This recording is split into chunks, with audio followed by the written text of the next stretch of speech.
नमस्कार स्वामी भक्तांनो, श्री स्वामी समर्थ. आजचा हा अत्यंत महत्त्वाचा विषय शेवटपर्यंत नक्की ऐका. अनेकांच्या घरात पैशाची कमतरता नसते, सर्व सुखसोयी असतात, पण तरीही घरात सतत भांडणे होतात. छोट्या छोट्या गोष्टीवरून वाद होतात, मनात कटुता निर्माण होते, एकमेकांशी बोलणे कमी होते, घरातील आनंद हरवून जातो. अनेकांना प्रश्न पडतो की हे नेमके का घडते. यामागे फक्त स्वभाव कारणीभूत असतो का, की काही आध्यात्मिक कारणेही असतात. आज आपण याच विषयावर सविस्तर जाणून घेणार आहोत. ही माहिती श्रद्धेच्या दृष्टीने सांगितली जाते, ती विवेकाने स्वीकारावी. चला तर सुरुवात करूया. स्वामी समर्थ सांगतात की ज्या घरात देवाचे स्मरण कमी होते, त्या घरात मनाची अस्थिरता वाढते. मन अस्थिर झाले की राग वाढतो, राग वाढला की शब्द कठोर होतात आणि कठोर शब्द भांडणांना सुरुवात करतात. म्हणून रोज काही क्षण देवाचे नामस्मरण करणे आवश्यक आहे. घरात सकाळी आणि संध्याकाळी दिवा लावणे शुभ मानले जाते. त्यामुळे घरातील वातावरण प्रसन्न राहते. घरात सतत नकारात्मक बोलणे टाळावे, कारण शब्दांमध्ये ऊर्जा असते. वाईट शब्द वाईट वातावरण निर्माण करतात, तर चांगले शब्द प्रेम वाढवतात. ज्या घरात सतत तक्रारी केल्या जातात, त्या घरात आनंद कमी होतो. कृतज्ञता व्यक्त केली तर सकारात्मकता वाढते. घरात मोठ्यांचा अपमान करणे योग्य मानले जात नाही, त्यामुळे घरातील शांतता कमी होते असे मानले जाते. आई वडिलांचा आदर करणे आवश्यक आहे. ज्येष्ठांचा आशीर्वाद घराला बळ देतो. घरात सतत अस्वच्छता असेल तर मनावरही त्याचा परिणाम होतो. म्हणून घर स्वच्छ ठेवणे महत्त्वाचे आहे. देवघर स्वच्छ असणे विशेष आवश्यक मानले जाते. देवघरात तुटलेल्या मूर्ती ठेवू नयेत असे अनेक जण मानतात. कोमेजलेली फुले वेळेवर काढावीत. अगरबत्ती आणि दिवा श्रद्धेने लावावा. फक्त दिखावा म्हणून पूजा करू नये. मनापासून केलेली प्रार्थना अधिक महत्त्वाची असते. घरात सतत रडारड आणि ओरड चालू असेल तर मुलांवरही परिणाम होतो. मुलांच्या मनात भीती निर्माण होते, त्यामुळे संपूर्ण घराचे वातावरण बदलते. घरात प्रेमाने संवाद साधणे आवश्यक आहे. कोणतीही गोष्ट शांतपणे बोलून सोडवावी. अहंकारामुळे अनेक नाती तुटतात. अहंकार कमी झाला की प्रेम वाढते. स्वामी समर्थ नेहमीच नम्रतेचा संदेश देतात. क्षमाशील वृत्ती ठेवणे गरजेचे आहे. चूक झाली तर माफी मागायला कमीपणा वाटू नये. माफी दिल्याने मन हलके होते. मत्सर ही भांडणाचे मोठे कारण ठरते. दुसऱ्याच्या सुखाचा हेवा करू नये. प्रत्येकाला त्याच्या कर्मानुसार फळ मिळते, हे लक्षात ठेवले पाहिजे. घरात रोज काही वेळ भजन लावले तर वातावरण शांत होते. रामनाम किंवा स्वामींचे नामस्मरण करावे. संध्याकाळी सर्वांनी मिळून 2 मिनिटे प्रार्थना केली तर मोठा फरक पडतो.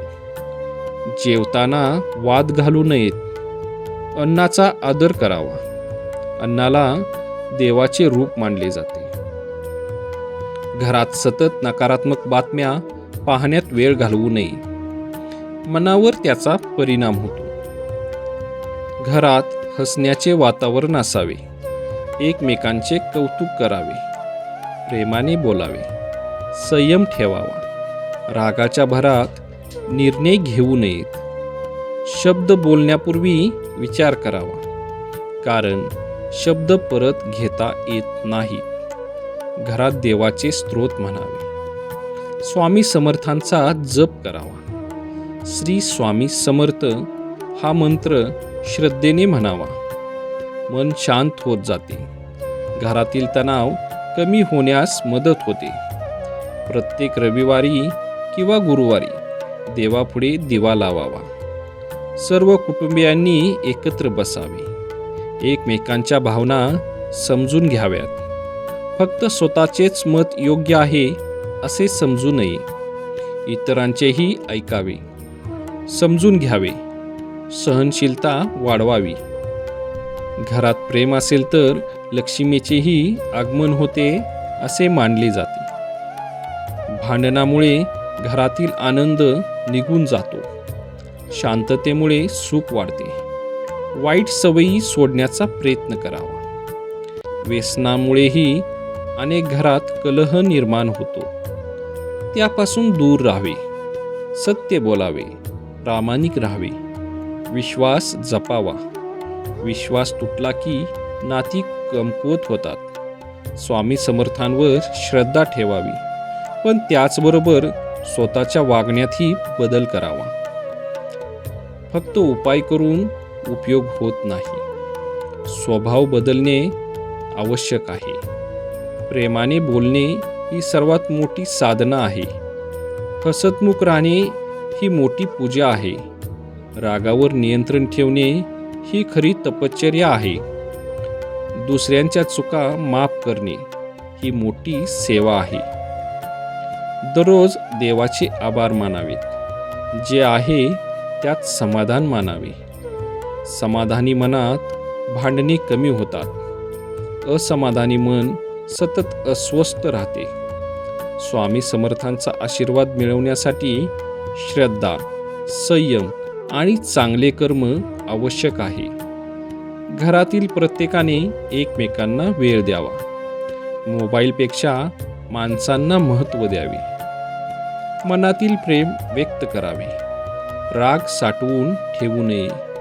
मन मोकळे करावे. सकारात्मक विचार करावेत. सत्संग ऐकावा. चांगले ग्रंथ वाचावेत.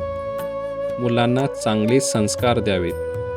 घरात रोज आनंदाचे वातावरण निर्माण करण्याचा प्रयत्न करावा. लक्षात ठेवा, देव नेहमी प्रेमात असतो. जिथे प्रेम असते तिथे शांतता असते. जिथे शांतता असते तिथे सुख असते.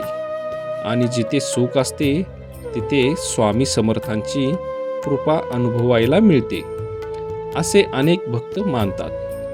मित्रांनो, या विषयाकडे भीतीने किंवा अंधश्रद्धेने पाहू नका. आध्यात्मिक साधना मनाला शांत करण्याचा मार्ग ठरू शकते. पण घरातील भांडणे कमी करण्यासाठी परस्पर संवाद, आदर, संयम आणि समजूतदारपणाही तितकाच महत्त्वाचा आहे. श्रद्धा आणि चांगले वर्तन या दोन्हींचा समतोल राखला तर घरातील वातावरण अधिक आनंदी होऊ शकते. जर तुम्हाला ही माहिती आवडली असेल तर व्हिडिओला लाईक करा. तुमचे मत कमेंटमध्ये नक्की सांगा. आणि असेच आध्यात्मिक व प्रेरणादायी व्हिडिओ पाहण्यासाठी आपल्या चॅनेलला सबस्क्राईब करा. शेवटी सर्वांनी मनापासून एकदा म्हणा, श्री स्वामी समर्थ.